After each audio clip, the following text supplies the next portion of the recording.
Fala aí pessoal, tudo bom? Mais um vídeo aí, pá, depois de muito tempo, um videozinho básico, quase sem edição, né? Desculpa aí qualquer coisa, mas aí já peço já de antemão para dar o like. Um vídeo aqui que eu vou tratar da história do povoamento do Brasil, história da miscigenação no Brasil e um pouco o que a genética tem a dizer sobre isso, ok? Vou botar aqui umas imagens para não ficar tão monótono, né? Não, Gustavo, como é? Estão aqui as imagens. Essa primeira imagem aqui está mostrando o Nordeste brasileiro, uma representação do século XVI. Né? O Brasil era ocupado por vários índios, várias etnias, diga-se de passagem, ou seja, os índios brasileiros antes de 1500 já eram por si só, né, geneticamente muito ricos e variados. Beleza? Sem considerar o resto da América, que aí a variabilidade genética aumenta muito mais. Em 1500 os portugueses chegaram aqui, tiveram o primeiro contato com os índios.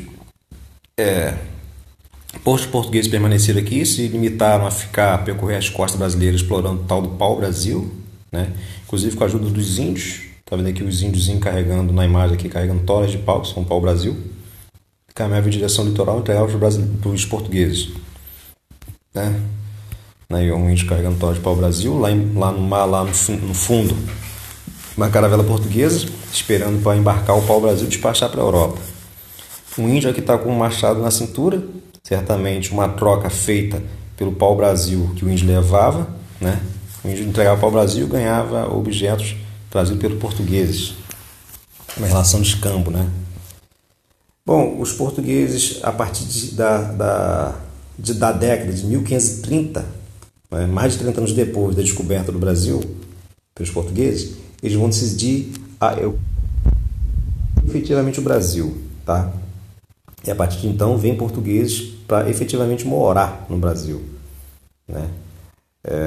E eles perceberam também que eles precisavam de uma atividade econômica mais estável, mais contundente, e a solução que eles encontraram foi a plantação da cana-de-açúcar, uma experiência que os portugueses traziam já de longa data, por exemplo, das Ilhas de Madeira, do arquipélago de Madeira, né? Lá próximo ao litoral africano e tal, né? Então, segunda metade do século XVI, a gente já tem até a segunda metade do século XVI, a gente tem portugueses e índios. A partir da segunda metade do século XVI, um pouquinho antes, da década de 1530, né, já começa a vir os escravos africanos para trabalhar na lavoura canavieira, né, sobretudo no litoral brasileiro. Aí já entra no terceiro grupo de seres humanos, os africanos. Então a gente está no século XVI, a gente tem os portugueses, a gente tem os índios e a gente já tem os africanos, né, se relacionando. Uma relação que é mais intensa no Nordeste brasileiro, onde a indústria da cana-de-açúcar prolifera com maior facilidade. Beleza? Né? Só abrindo um parênteses aqui para dizer que também os africanos são muito variados entre si, tá? A riqueza genética africana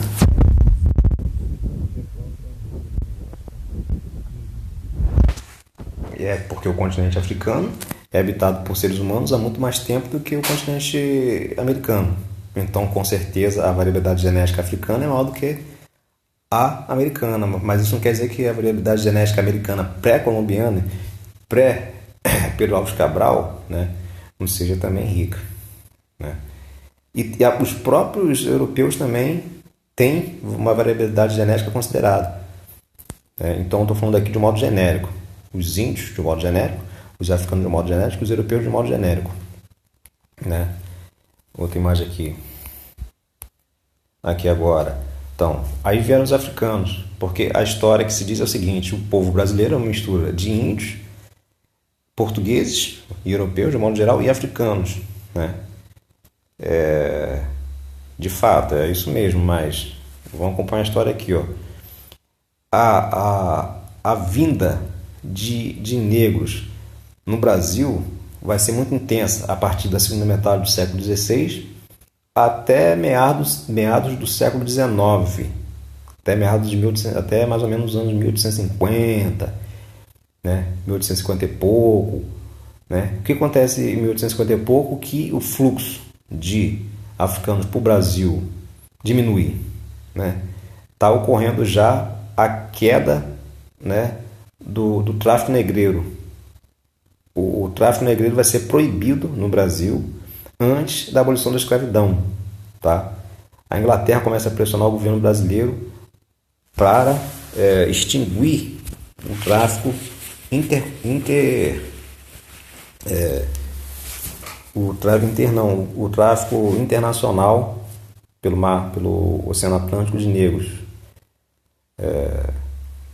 E o número de negros começa a diminuir, que entram no Brasil começa a diminuir sistematicamente a partir de 1840, 1850, até que em 1870 quase para o tráfico atlântico de cativos, né? Bom, a partir de 1870 a gente já tem a vinda de imigrantes. Só lembrando aqui que em 1822 o Brasil se torna independente. Agora, a importação de negros a partir de 1822 fica em cargo do governo imperial brasileiro, né? E é esse mesmo governo imperial brasileiro que a partir de 1860, 1870 vai começar a substituir a entrada de mão de obra africana, né? Vai substituir essa mão de obra africana pela mão de obra europeia, né? Cessa a entrada de negros no Brasil, pelo menos no fluxo tão grande como era antes, e o fluxo de entrada de europeus aumenta. Isso por um motivo muito simples. A intenção do governo era, se possível, diminuir a influência da raça negra no Brasil e aumentar a proporção de brancos, tentando branquear a população brasileira. Século XIX, né, meu amigo? Racismo a todo vapor, preconceito racial. Se a gente quisesse um país, um Brasil próspero, desenvolvido, a gente teria que diminuir a influência da raça negra e aumentar a influência da raça branca, na perspectiva da época. E esse racismo se estende até hoje, como a gente sabe, né? Então, já entrando para a questão da genética e já fazendo um paralelo com a história. Análises genéticas mostram que a miscigenação no Brasil não é tão intensa como se pode chegar a pensar, né? O negro, o branco e o ameríndio trocaram consideravelmente poucos genes entre si, né? A tendência sempre foi os brancos estabelecerem relações sexuais entre si e terem filhos entre si, e os negros estabelecerem relações de casamento entre si e terem filhos entre si, e assim os ameríndios, certo? Mas, claro, e as análises genéticas também mostram isso, a boa parte da população brasileira, seja de qual for, né? Pode ser um branco, um negro, um indígena, boa parte dessa galera vai ter material genético de africano, de ameríndio, de europeu. Ou seja, a miscigenação aconteceu. Talvez não foi tão intensa, tá? Outro dado que realmente condiz o que se pode investigar historicamente, né? A segregação racial, muitas vezes condizente com a segregação social, né?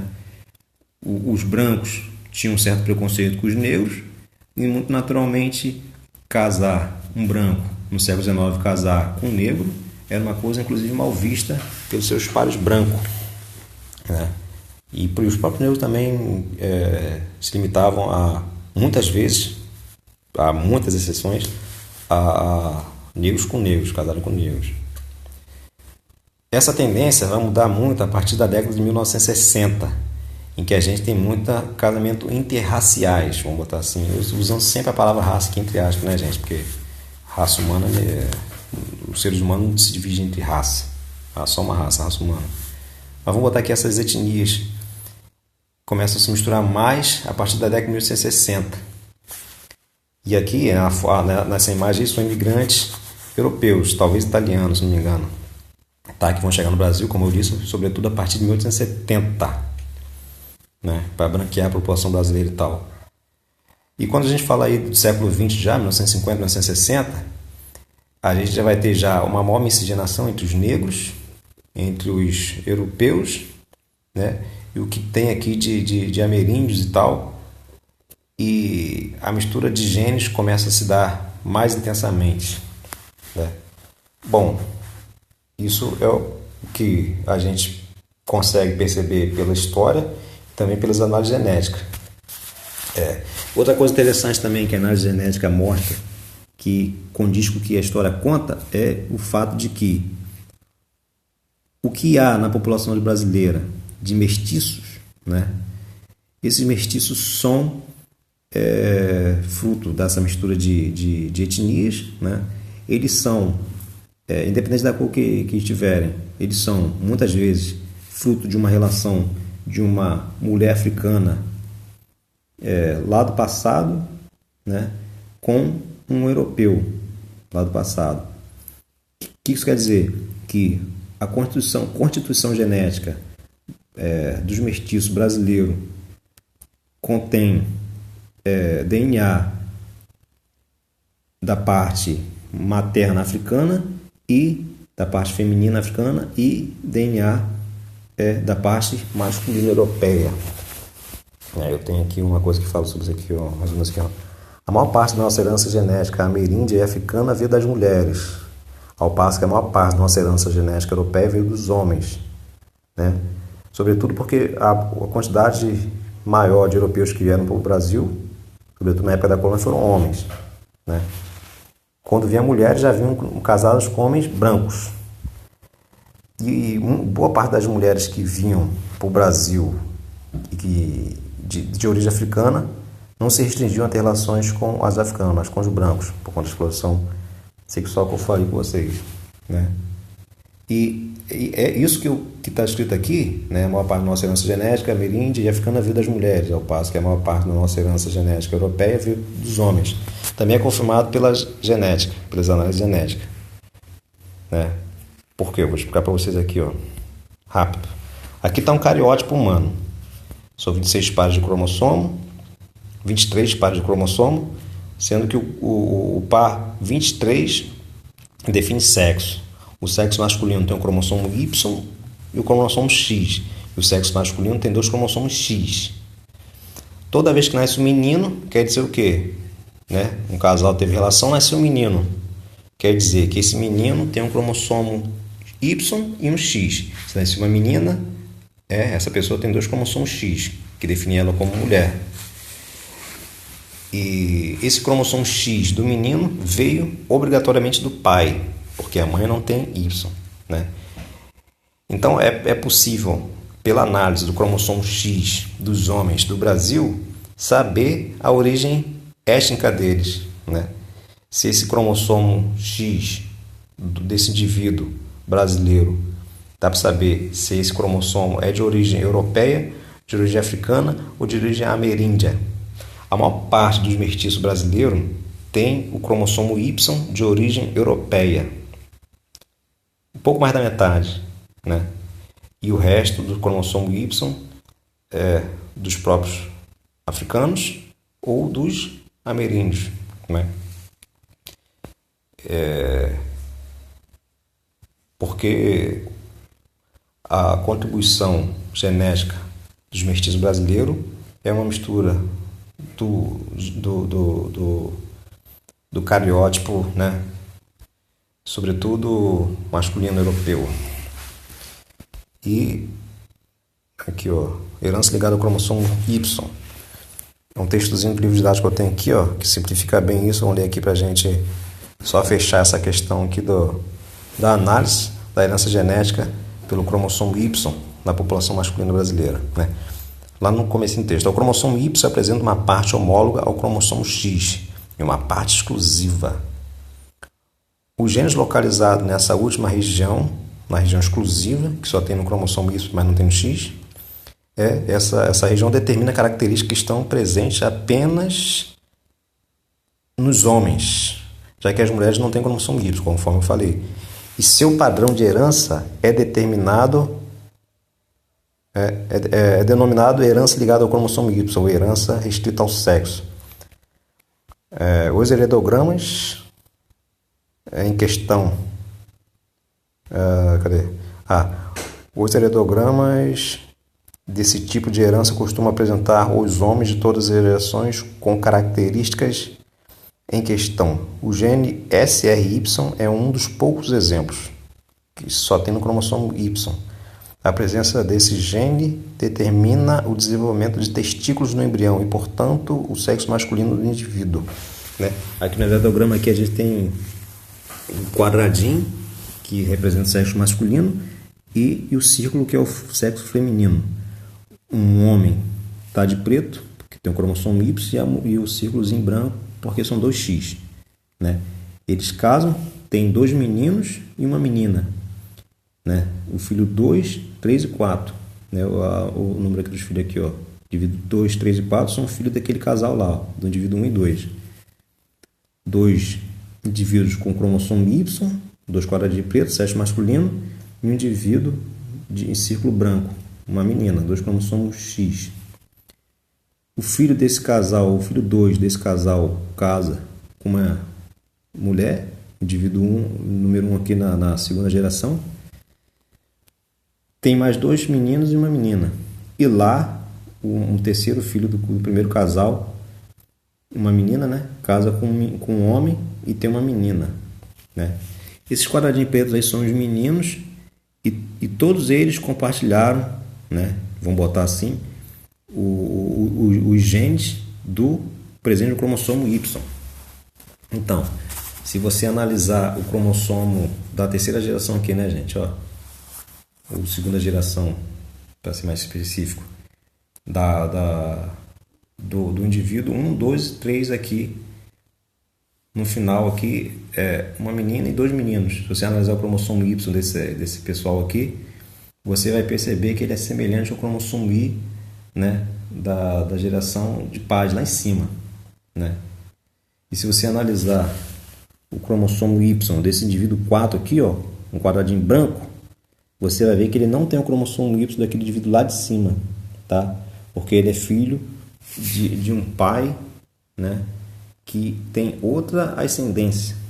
Né? Não sei se você conseguiu entender aqui esse quadradinho. Pena que eu não tenho aqui uma coisa para marcar aqui, né, velho? Né? Mas o cromossomo Y é partilhado entre esses indivíduos aqui que estão mais na esquerda. Ó. Né? E esses 2 indivíduos masculinos aqui, ó, já tem um outro tipo de cromossomo Y. Herança mitocondrial. Mitocôndrias são organelas que possuem DNA próprio. Alteração no DNA mitocondrial também pode causar doenças em seres humanos, transmitida pelo padrão de herança mitocondrial. O espermatozoide não contribui com mitocôndrias na fecundação. Todas as mitocôndrias de zigoto são provenientes do óvulo. Portanto, as doenças mitocondriais são sempre transmitidas da mãe, e nunca do pai, para os filhos de ambos os sexos. Um exemplo de característica que apresenta esse padrão de herança é a neuropatia óptica hereditária de Leber, doença caracterizada pela perda de visão originada por uma atrofia no nervo óptico. Bom, então, analisando a herança genética do cromossomo Y, você consegue saber a ascendência masculina do indivíduo e, analisando a herança mitocondrial, você consegue descobrir a ascendência feminina do indivíduo. Show? Não sei se vocês entenderam isso aí. Né? Aqui, ó, uma figurinha aqui que mostra a nuclear DNA. O DNA nuclear é herdado de ambos os antecessores. Né? Quando o homem e a mulher casam, o DNA nuclear é metade. O que vai ser passado por si vai ser metade do pai e metade da mãe. Mas o DNA mitocondrial é exclusivo da mãe e o DNA do cromossomo Y é exclusivo do pai. Beleza? Aí dá para você rastrear aí a origem genética de muita gente assim, nesse esquema. Ó. Um espermatozoide aqui e a célula ovo, né? Se fecundam aqui no segundo círculo, já é o óvulo fecundado. As mitocôndrias do espermatozoide se perdem, ficam apenas mitocôndrias da mãe, que irão se dividir e dar origem ao ser humano, né, e tal. É claro que o núcleo do espermatozoide vai ser usado, né, vai constituir a metade do cromossomo do ser humano. Aqui, gente, ó, a mitocôndria. Todas as células têm mitocôndrias, né? E a mitocôndria tem um DNA próprio, que é diferente do DNA nuclear, o núcleo lá em azul lá, ó, né? E o DNA mitocondrial é circular e tem várias cópias dele no cromossomo, certo? Inclusive o DNA mitocondrial tem uma taxa de mutação que é possível ser calculada e você pode calcular até a origem da primeira mulher humana moderna, que está em papo de 158 mil anos atrás, no cálculo. Show? Bom, tinha outras imagens aqui, mas o vídeo vai ficar muito longo. Deixa eu ver aqui. Aqui de onde eu tirei algumas imagens, um livro didático que eu tenho. Esse livro aqui. A cor da pele é definido por vários genes, né? E você tem 5 combinações possíveis de tom de pele. Ó. Negro, mulato escuro, mulato médio, mulato claro e branco. Bom, espero que ficou claro. Qualquer coisa aí, pede algum segundo vídeo, alguma sugestão aí. Isso aí, gente. Obrigado aí por ter assistido até agora e tchau.